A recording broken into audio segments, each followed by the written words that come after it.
নদী রক্ষার আন্দোলনে আমরা খুব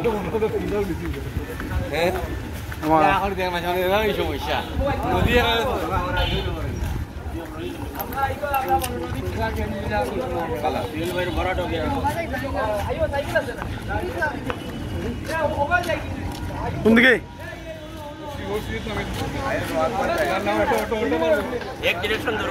এদিকে নি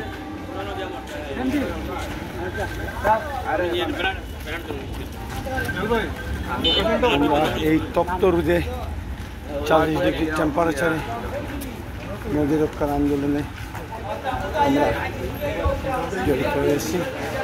আমাদের জাতীয় মৌলভীবাজারের সাংবাদিক ভাইয়েরা, আমার বড় দাদা, আমার নুরুল ভাই, সাংবাদিক ভাই সবাই, আমার বন্ধু টিটু অ্যাডভোকেট, তিনি একজন defender, protector of the nature. এই আমার অন্যান্য ভাইয়েরা খুব আন্দোলন করতেছেন। নদী রক্ষা আমাদের করতেই হবে, প্লাস্টিক পলিউশনের বিরুদ্ধে আমাদের জাগতেই হবে। নদী, প্রাণ বৈচিত্র্য, জীববৈচিত্র্য, খাল বিল, হাওরকে রক্ষা করতেই হবে। হাওরকে কর্পোরেট পিপলদের হাত থেকে আমাদের রক্ষা করতেই হবে। হাওরে বাড়িঘর নির্মাণ করা যাবে না, হাওরে ফ্যাক্টরি করা যাবে না, হাওরে ভিতর দিয়ে রাস্তাঘাট তৈরি করা যাবে না।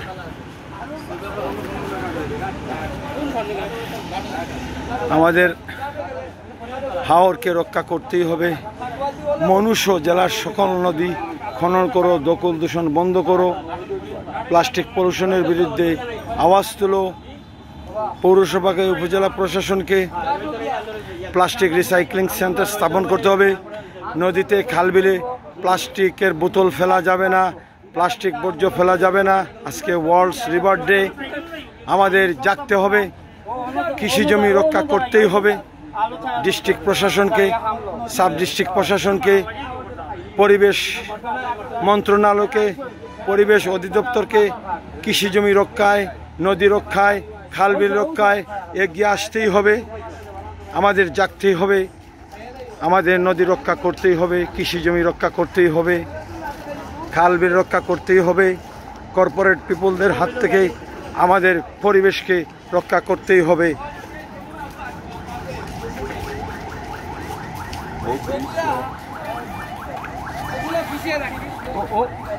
শাহিন,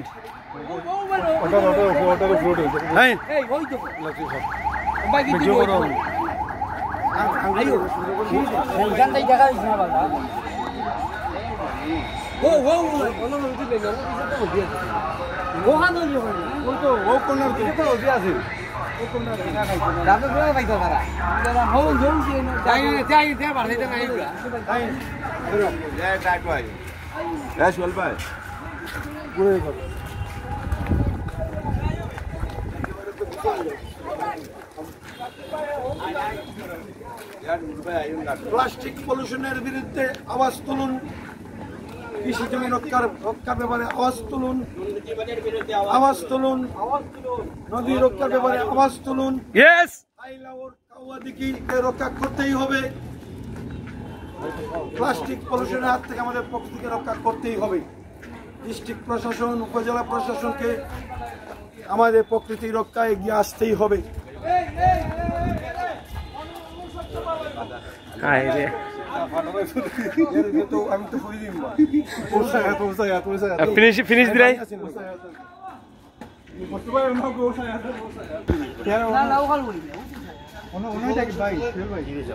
খুব গরম নেই,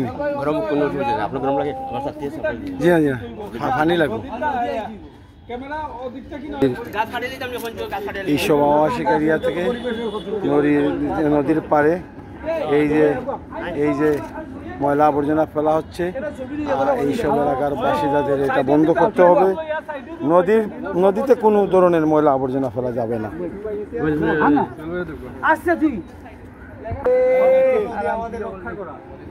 ছোট হোক বড় হোক, খুবই উপকারী। নদীতে যে মাছগুলো থাকে, আমরা আগে যে পরিবেশটা দেখতাম এখন এই পরিবেশটা পাই না। বাজার যেরকম হাওয়া দেখে হেলিকপ্টার মনে হয় হাওয়া দিচ্ছে, হেলিকপ্টারের হাওয়া দিচ্ছে। এই জিনিসটাকে আমাদের আরো ইমপ্রুভ করতে হবে। তাই আমরা মৌলভীবাজার নদী রক্ষা আন্দোলন করে যাব যতদিন না পর্যন্ত এইটার সুষ্ঠু সমাধান আসছে, সেই পর্যন্ত আমরা মাঠে থাকবো।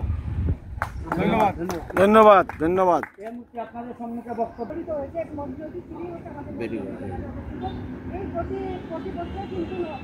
নদী ভরাট করছে এবং আমরা বন্যার প্লাবিত হচ্ছি। আমাদের পুরো মনে বেশ ক্ষতি হয়েছে।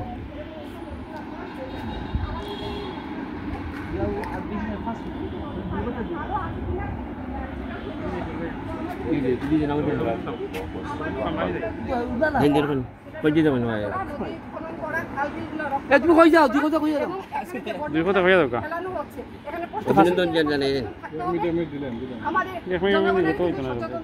আমরা উন্নত বিশ্বের দিকে তাকালে দেখি যে ওরা কিন্তু একটা ছোট একটা প্লাস্টিকের বা কলার খোসাও কিন্তু ডাস্টবিনে ফেলে। আমরা কিন্তু যত্রতত্র ওইগুলা ফেলছি, আমরা নদীতে ফেলছি, খালে ফেলছি, আমরা ম্যানহোলে ফেলছি, যার কারণে পানি নিষ্কাশন হচ্ছে না। তো আমাদের জনগণের সচেতন থাকতে হবে, পাশাপাশি প্রশাসনের ব্যবস্থা নিতে হবে। আজকে বিশ্ব নদী রক্ষা দিবস হিসেবে আমি আমার আহ্বান থাকবে প্রশাসন আরো সচেতন হোক, আমার দেশটাকে রক্ষা করুক, নদী রক্ষা করুক। ভেরি গুড, সুন্দর কথা। বাস্তবায়ন হচ্ছে কিন্তু ঠিক মতো কাজ হচ্ছে না। এই ধারাবাহিকতায় মনু, গুপলা, শাখা বরাক সহ সবগুলো নদী মরে যাচ্ছে জেলার। এই নদীকে রক্ষা করতে হবে। এ পর্যায়ে আপনাদের সম্মুখে বক্তব্য রাখবেন হাওর রক্ষা আন্দোলনের আলমগীর। আমরা হাওর রক্ষা আন্দোলনের পক্ষ থেকে তাদেরকে ধন্যবাদ জানাই। আপনারা যে বিষয়টা নিয়ে আমরা এই বিশ্ব নদী দিবস, আমরা যে কথা মনে করি এই বাংলাদেশটা হচ্ছে নদীমাতৃক বাংলাদেশ, হাওর উদ্দেশিত বাংলাদেশ। যেভাবে ধ্বংস করা হচ্ছে, বিশেষ করে আমরা 5 থেকে 6 বছর আগে একটা মানববন্ধন করছিলাম যেখানে পানি থাকার কথা, সেখানে বালু চড়ে একটা মাটির মধ্যে পড়ে গেছে।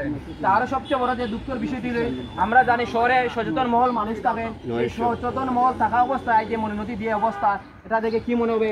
আর হাওড় অঞ্চলে যে নদী খালগুলো আছে এটার যারা করুণ অবস্থা, এগুলো আমরা যারা জড়িত। আমি যে কিছু বলবো, আমরা একটি দিবসকে নির্দিষ্ট করে কিন্তু কর্মসূচি না দিয়ে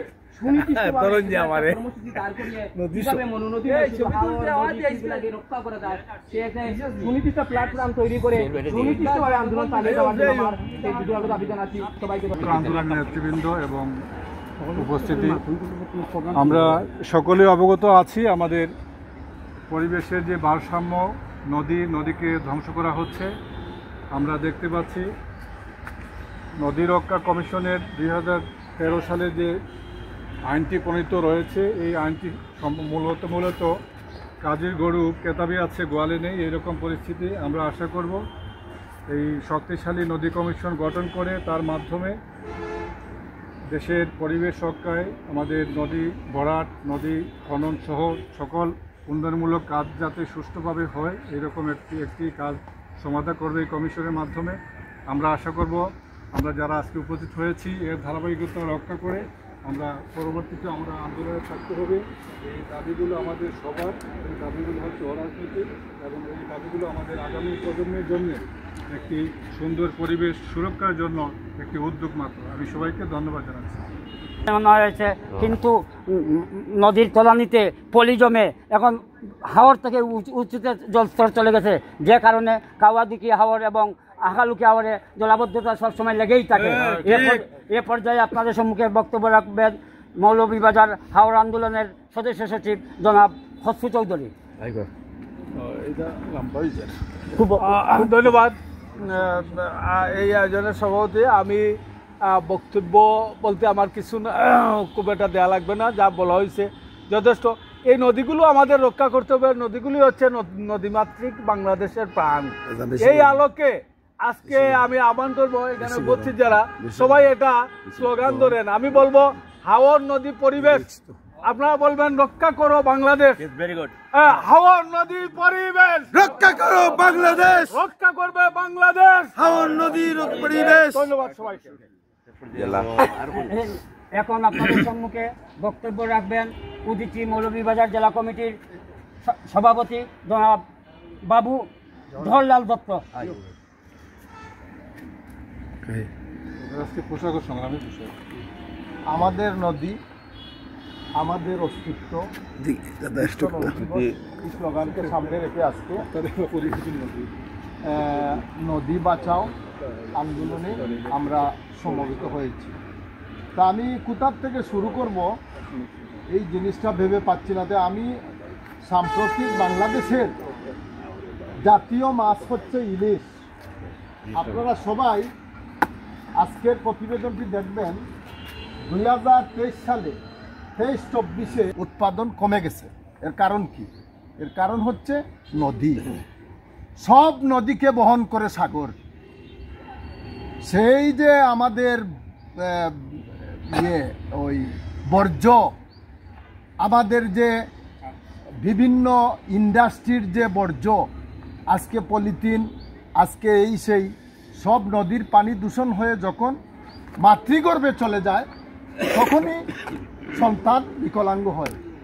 আজকে এই দশা নদীর, এই দশা সাগরের, এই দশা আজকে হাওরের।